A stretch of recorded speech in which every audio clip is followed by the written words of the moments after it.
നമസ്കാരം. ഇന്ന് മുട്ട കൊണ്ട് വളരെ എളുപ്പത്തിൽ തയ്യാറാക്കാൻ പറ്റിയ ഒരു ഈവനിംഗ് സ്നാക്സിന്റെ റെസിപ്പിയാണ് കാണിക്കുന്നത്. വലിയ ചിലവൊന്നുമില്ലാതെ നമുക്ക് വളരെ പെട്ടെന്ന് തന്നെ ഇത് തയ്യാറാക്കിയെടുക്കാൻ പറ്റും. അപ്പം നമുക്ക് വീഡിയോയിലേക്ക് പോകാം. ഇതിനായിട്ട് ഞാനൊരു 4 മുട്ട എടുത്തിട്ടുണ്ട്. മീഡിയം വലിപ്പത്തിലുള്ള മുട്ടയാണ്. ഇതിലേക്ക് നമുക്കൊരു 1/2 ടീസ്പൂൺ ഉപ്പ് ചേർത്ത് കൊടുക്കാം.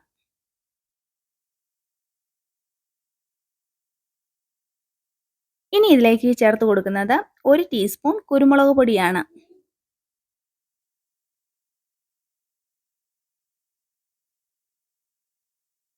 ഇനി നമുക്ക് 1 ടീസ്പൂണോളം ചില്ലി ഫ്ലെക്സ് കൂടി ചേർത്ത് കൊടുക്കുന്നുണ്ട്. ഇത് നമ്മുടെ സാധാരണ വറ്റൽമുളക് മിക്സിയിലിട്ടൊന്ന് പൊടിച്ചെടുത്തതാണ്. ചെറുതായിട്ടൊന്ന് പൊടിച്ചെടുത്തത്. എരിവ് കൂടത്തൊന്നുമില്ല. നന്നായിട്ടൊന്ന് ഇളക്കി മിക്സ് ചെയ്യുക. അതിനുശേഷം ഒരു പാൻ അടുപ്പിൽ വെച്ച് ഒരു 2-3 ടേബിൾ സ്പൂണോളം എണ്ണ ഒഴിച്ചു കൊടുക്കാം. എന്നിട്ട് നമ്മൾ നേരത്തെ തയ്യാറാക്കി വെച്ച മുട്ടയുടെ മിക്സ് ഒന്ന് ഒഴിച്ചു കൊടുത്ത് മുട്ടയൊന്ന് പൊരിച്ചെടുക്കണം. ഒന്ന് പെട്ടെന്ന് വെന്ത് കിട്ടാനായിട്ട് നമുക്ക് 2-3 മിനിറ്റ് ഈ ഒരു അടപ്പ് വെച്ചൊന്ന് അടച്ചു വെച്ച് വേവിച്ചെടുക്കാം. ഇപ്പോൾ അത്യാവശ്യം അടിഭാഗമൊക്കെ നന്നായിട്ടൊന്ന് വെന്ത് കിട്ടിയിട്ടുണ്ട്. എന്നിട്ട് ഒരു ചട്ടകം വെച്ച് പതുക്കെ ഒന്ന് മറിച്ചിടുക. മുറിഞ്ഞു പോകാതിരിക്കാൻ ശ്രദ്ധിക്കണം. അല്ലെങ്കിൽ വേറൊരു പാത്രത്തിലേക്ക് പതുക്കെ ഇങ്ങനെ ഒന്ന് എടുത്ത് മാറ്റിയിട്ട് തിരിച്ച് ഇട്ടാലും മതിയാകും. എന്തായാലും നിങ്ങളുടെ സൗകര്യം പോലെ അത് ചെയ്ത് നോക്കുക.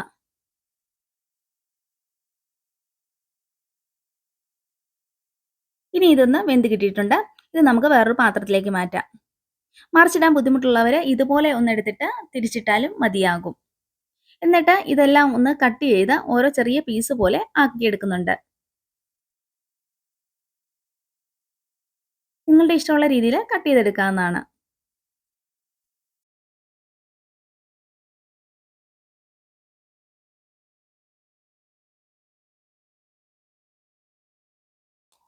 ഞാനിപ്പോൾ ഇങ്ങനെ ഇതുപോലെ ഒരു ചെറിയ പീസുകളായിട്ട് കട്ട് ചെയ്തെടുത്ത് മാറ്റി വെച്ചിട്ടുണ്ട്. ഇനി ഒരു പാത്രത്തിലേക്ക് ഒരു 2 കപ്പ് മൈദയാണ് ഇട്ട് കൊടുക്കുന്നത്. 250 mlന്റെ കപ്പിൽ 2 കപ്പ് മൈദ. ഇതിന് പകരമായിട്ട് ആട്ടാമാവ് വേണമെങ്കിലും ഗോതമ്പ് മാവ് വേണമെങ്കിലും നമുക്ക് ചേർത്ത് കൊടുക്കാവുന്നതാണ്. ഇനി ഇതിലേക്ക് ഒരു 3/4 ടീസ്പൂണോളം ഉപ്പ് ചേർത്ത് കൊടുക്കുന്നുണ്ട്. ഇനി 1/2 ടീസ്പൂൺ ബേക്കിംഗ് പൗഡറാണ് ചേർത്ത് കൊടുക്കുന്നത്. ഒരു പിഞ്ചോളം മഞ്ഞൾപ്പൊടി ചേർത്ത് കൊടുക്കുന്നുണ്ട് ചെറിയൊരു കളറിനൊക്കെ കിട്ടാനായിട്ട്. ഇനി 1 ടീസ്പൂണോളം നമ്മുടെ ചിക്കൻ മസാലയാണ് ചേർത്ത് കൊടുക്കുന്നത്. 1/2 ടീസ്പൂണോളം മുളക് പൊടി കൂടി ചേർത്ത് കൊടുക്കുന്നുണ്ട്. ഞാനിവിടെ കാശ്മീരി മുളക് പൊടിയാണ് ചേർത്ത് കൊടുത്തിരിക്കുന്നത്. എന്നിട്ട് ആ മാവുമായിട്ട് ഇതെല്ലാമായിട്ട് നന്നായിട്ടൊന്ന് മിക്സ് ചെയ്തെടുക്കുക. ഈ മിക്സിൽ നിന്ന് ഒരു 2-3 ടേബിൾ സ്പൂണോളം വേറൊരു പാത്രത്തിലേക്ക് ഒന്ന് മാറ്റിയെടുക്കുന്നുണ്ട്. നമുക്ക് ചെറിയൊരു ബാറ്റർ തയ്യാറാക്കാനായിട്ടാണ്. ഇതിൽ കുറച്ച് വെള്ളം ഒഴിച്ചു കൊടുത്ത് നന്നായിട്ടൊന്ന് കലക്കിയെടുത്ത് ഇതുപോലെ ഒരു ബാറ്റർ തയ്യാറാക്കിയെടുക്കണം. ഈ ഒരു കൺസിസ്റ്റൻസിയിലാണ് തയ്യാറാക്കിയെടുക്കേണ്ടത്. ഇനി നമ്മൾ നേരത്തെ പൊരിച്ചു വെച്ച മുട്ട ഈ ബാറ്ററിൽ ഈ മിക്സിൽ മുക്കിയിട്ട് ഈ മാവിലൊന്ന് പൊതിഞ്ഞെടുക്കണം. ഒന്ന് കവർ ചെയ്തെടുക്കണം. മാവിലൊന്ന് കവർ ചെയ്തിട്ട് ഒന്നും കൂടെ ഈ മിക്സിൽ മുക്കി എന്നിട്ട് ഒരു തവണ കൂടി ഈ മാവിൽ നന്നായിട്ടൊന്ന് പൊതിഞ്ഞെടുക്കണം. നമ്മുടെ ഈ ബ്രോസ്റ്റഡ് ചിക്കൻ്റെ ഒക്കെ പോലെ ഒരു കോട്ടിംഗ് വരാനായിട്ടാണ് ഇങ്ങനെ ചെയ്യുന്നത്. ഇതുപോലെ ഇങ്ങനെ ഒന്ന് വിണ്ട് നമുക്ക് കിട്ടണം.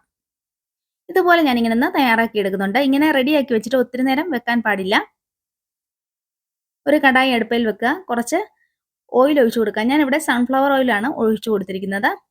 എന്ത് വെജിറ്റബിൾ ഓയിൽ വേണമെങ്കിലും ഒഴിച്ചു കൊടുക്കാം. കോക്കനട്ട് ഓയിൽ ഒഴിച്ച് നന്നായിട്ടൊന്ന് മൊരിഞ്ഞു വരുമ്പോൾ മറുവശവും തിരിച്ചിട്ട് മൊരിച്ചെടുക്കുക. മാക്സിമം ചൂടോടുകൂടി സെർവ് ചെയ്യാൻ ശ്രമിക്കുക. അപ്പോൾ ഇത്രയേ ഉള്ളൂ റെസിപ്പി.